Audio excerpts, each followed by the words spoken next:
नमस्कार मंडळी, मोनाली शिवकर यूट्यूब चॅनलमध्ये आपलं स्वागत आहे। आज मी बनवणार आहे सोयाबीनची करी। त्यासाठी लागणारे साहित्य इथे मी आपले छोटेवाले सोयाबीन आहेत ते थोडेसे कोमट पाण्यामध्ये भिजवून घेतलेले आहेत। फोडणीसाठी कांदा, तेजपत्ता, जिरं, धनिया पावडर आणि गरम मसाला हे मिक्स करून घेतलेले आहे। ह्याच्यामध्ये मी वाटण टाकणार आहे। वाटणासाठी घेतलेले आहे मी आपले सुकं खोबरं थोडंसं भाजलेलं, कोथिंबीर, अद्रक, तीळ, मिरची, थोडेसे काजू, टोमॅटो, हळद, आगरी कोळी मसाला, मीठ आणि तेल। आता आपण कृतीला सुरुवात करूया। आता सर्वप्रथम आहे ना मी आपले हे वाटण आहे ना ते बारीक वाटून घेणार आहे। आता मी इथे वाटणासाठी घेते थोडंसं भाजलेलं खोबरं, टोमॅटो, थोडेसे काजू,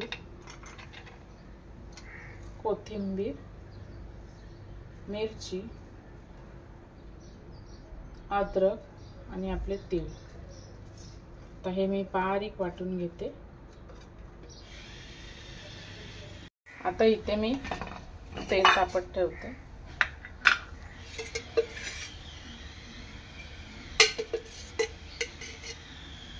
मी 2 ते 3 पळ्या तेल टाकणार आहे।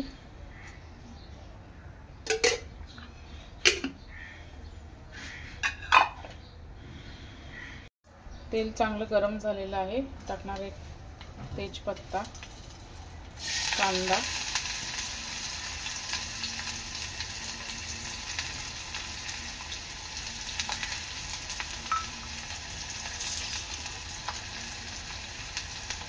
चवीनुसार मीठ,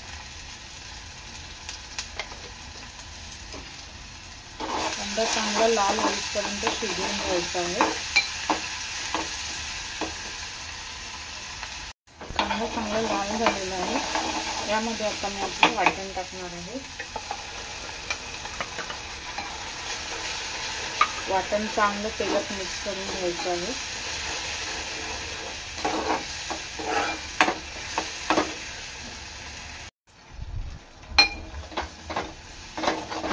त्याच्यामध्ये आता मी ऍड करणार आहे आपली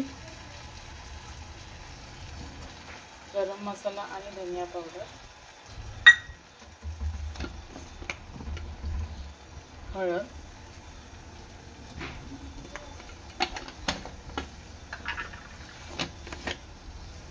आगरी कोळी मसाला,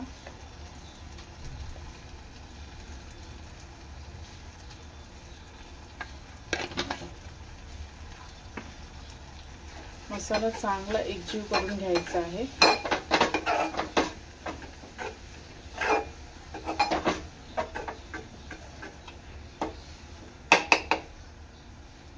एक 2 मिनिटं याच्यावर झाकण द्यायचं। 1-2 मिनिटानंतर याच्यामध्ये मी थोडंसं आपलं वाटणाचं पाणी टाकणार आहे।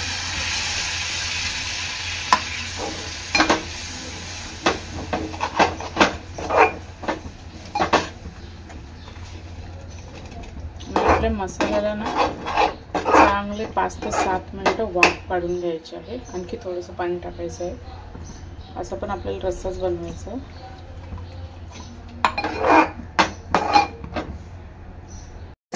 एक 5 ते 7 मिनिटांनी आपल्या करीला चांगलं तेल सुटलेलं आहे।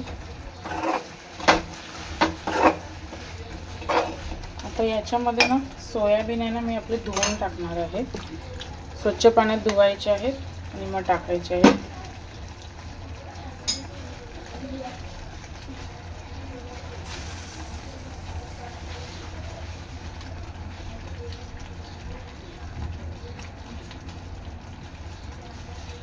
थोडंसं पाणी ऍड करायचं आहे।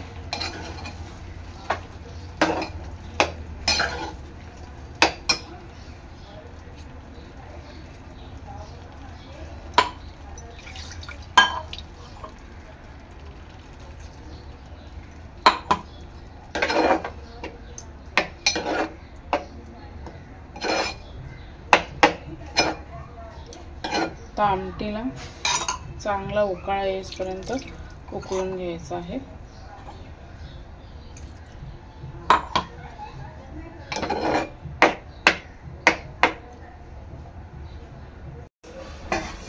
एक 10 मिनिटांनंतर आपल्या करीला चांगला उकळ आलेला आहे।